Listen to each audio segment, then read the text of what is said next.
De volta aqui no Espaço Online, hoje nós estamos conversando com a Adriana Patrícia, que é terapeuta e consultora em desenvolvimento humano. Patrícia, Adriana, nos blocos anteriores você já comentou um pouquinho sobre essa análise transacional. Você também nos trouxe um gráfico que vai nos ajudar a entender melhor um pouquinho mais a respeito das nossas emoções, dos nossos comportamentos. Qual é exatamente esse gráfico, Adriana? Bom, a gente, como a gente é composto por esses estados, a gente consegue identificar, através de um teste que chama egograma, quais são esses estados predominantes. E na maior parte, né, das nossas relações, a gente age de acordo com esse teste. Vamos ver, então? Então, eu trouxe um exemplo aí de uma pessoa que, após ter feito o teste, identificou-se ali, predominante nessa pessoa é o pai amoroso e criança livre.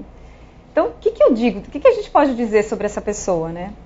Se ela tem a criança livre e o pai amoroso predominante, provavelmente essa pessoa ela é uma pessoa muito amorosa, acolhedora, parceira, né, companheira, mas também é super protetora, né? E a questão da criança livre é uma pessoa que não gosta muito de regras, né? Faz o que dá na telha, né? É meio avessa a ordens. Uhum. E, em compensação, é muito espontânea, muito criativa, uma pessoa magnética. Então, essa pessoa é mais ou menos assim.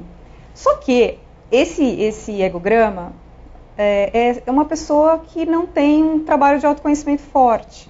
Né? Uhum. Porque uma pessoa que faz um trabalho de autoconhecimento, a tendência dela é que esse adulto seja maior.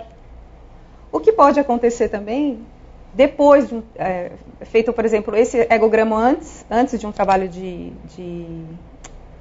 autoconhecimento e depois, aumentar o adulto, diminuir o pai amoroso, diminuir a criança livre, às vezes pode até aumentar um pouco, mas o objetivo, por exemplo, de uma terapia, né, de uma análise transacional é aumentar o adulto.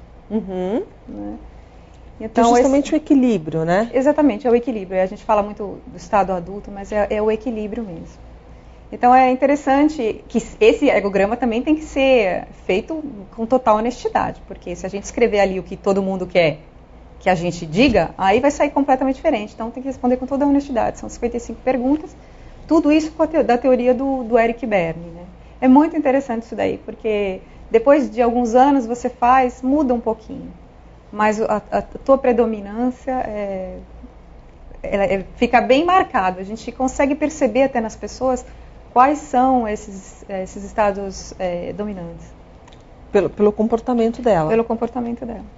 E a partir dessa análise, a partir desse resultado, a gente consegue, digamos, reconstruir alguns comportamentos? Com certeza, com certeza. Por exemplo, tem pessoas que a criança adaptada é enorme. Aí como é que a gente identifica essa pessoa? Uma pessoa medrosa, que não vai se projetar na vida, vai ter muito medo, uma pessoa que sofre muito. Às vezes é uma criança que pode sofrer de bullying, por exemplo, porque é uma criança tão medrosa que as pessoas percebem, né? Porque aí o pai crítico, a história da estímulo e resposta, né? O pai crítico de uma criança acha uma criança adaptada, ela, nossa, né? Vem com tudo. Então, com certeza é muito importante você ter esse gráfico até para entender como que é aquela pessoa, qual é a dinâmica da pessoa e fazer um trabalho.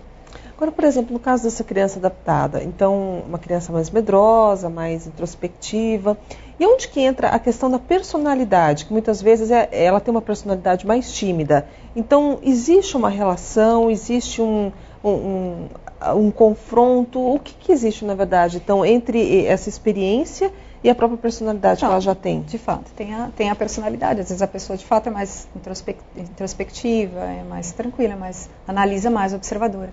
Mas a questão, a gente fala, é dos sentimentos negativos que ela tem contra ela e contra o mundo. Ela não se sente adaptada ao mundo. Então, isso que é o aspecto negativo, né, dessa criança adaptada. Ela sofre com aquilo. Então, a timidez faz ela sofrer, né, se sente inferior. Então, nos aspectos negativos. Adriana, nós trouxemos algumas perguntas da rua, justamente para que a gente possa explorar um pouco mais essa questão. Vamos à primeira pergunta? Gostaria de saber se voga muito onde a pessoa está vivendo, né? Se é na capital, se é no interior, ou se tem alguma diferença aí no geral. Logicamente, o meio influencia no nosso comportamento, sem dúvida nenhuma. Mas quando a gente fala estrutura mesmo, né, a questão do como é que você reage diante de um determinado estímulo, aí não quer dizer muito. Por exemplo, uma pessoa que mora no interior, se ela se sente afrontada com alguma coisa e ela tem um estado, por exemplo, de pai crítico muito alto, aquilo vai afetar a pessoa independente do local, né? Ou é uma pessoa que é uma criança adaptada, como a gente estava falando, uma criança medrosa. Independente se ela mora aqui, mora numa cidadezinha que não tem violência, não tenha nada, se ela estiver diante de alguma situação que represente uma ameaça para ela, ela vai se comportar daquela maneira. Então o meio influencia, mas influencia assim, perifericamente, né? Vamos chamar assim. Adriana, e aquela história de que as pessoas, de certa forma, estão meio programadas para serem atenciosas demais, para serem fortes, para serem destemidas? Existe também, muitas vezes, e na verdade isso que geraria muitas vezes conflito entre as famílias, ou seja, você tem um pai crítico, você tem uma criança que não aceita esse tipo de situação, acaba se tornando uma criança insubordinada. E isso pode gerar conflitos também? Como é que funciona, no caso, essa relação? Na verdade, é isso que gera o conflito, né? São essas relações complementares, né? Então, é um pai discutindo com uma criança, não o Estado, né? O Estado pai discutindo com o Estado criança, o Estado criança discutindo entre o Estado criança, o Estado pai discutindo entre o Estado pai. Então, isso é que gera os conflitos em todos os níveis, familiares, empresariais. Então, se a gente dominasse um pouquinho dessa teoria e a gente estivesse disposto a praticar, seriam mais fáceis as relações, né?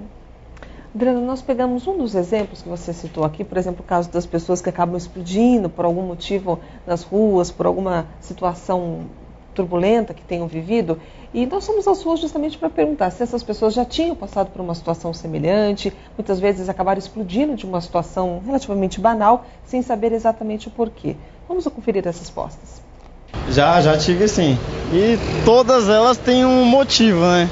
Tipo, geralmente é algumas coisas que acabam me enchendo o saco e acaba perdendo o controle da situação. Depois você para e pensa, vê que não deveria agir dessa forma também, né? Só manter a calma e tudo fica certo.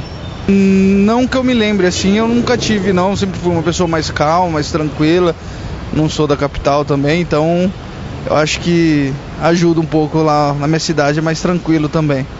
Mesmo trabalhando num ramo que é meio complexo, né? Que eu trabalho com TI, com tecnologia, então é meio tenso o clima lá. De uma certa forma, todo mundo já passou por isso, Sim, né? Com certeza, já passamos. E se não passamos, um dia vamos passar, né? O importante é ter equilíbrio, ou pelo menos tentar achar. Buscar o equilíbrio, porque às vezes a gente não dá para esperar que ele venha sozinho, a gente tem que ir atrás do equilíbrio.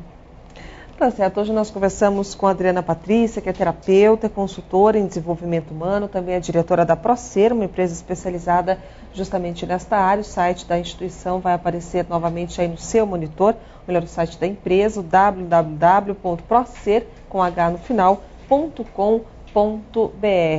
Adriana, mais uma vez, muito obrigada pela sua visita aqui. Eu que agradeço, Luciana. Uma boa tarde para você. Boa tarde. A todos da Jovem Pan Online, mais uma vez, muito obrigado pela sua atenção, pelo seu carinho, pela sua audiência. Fique conosco e até o nosso próximo encontro.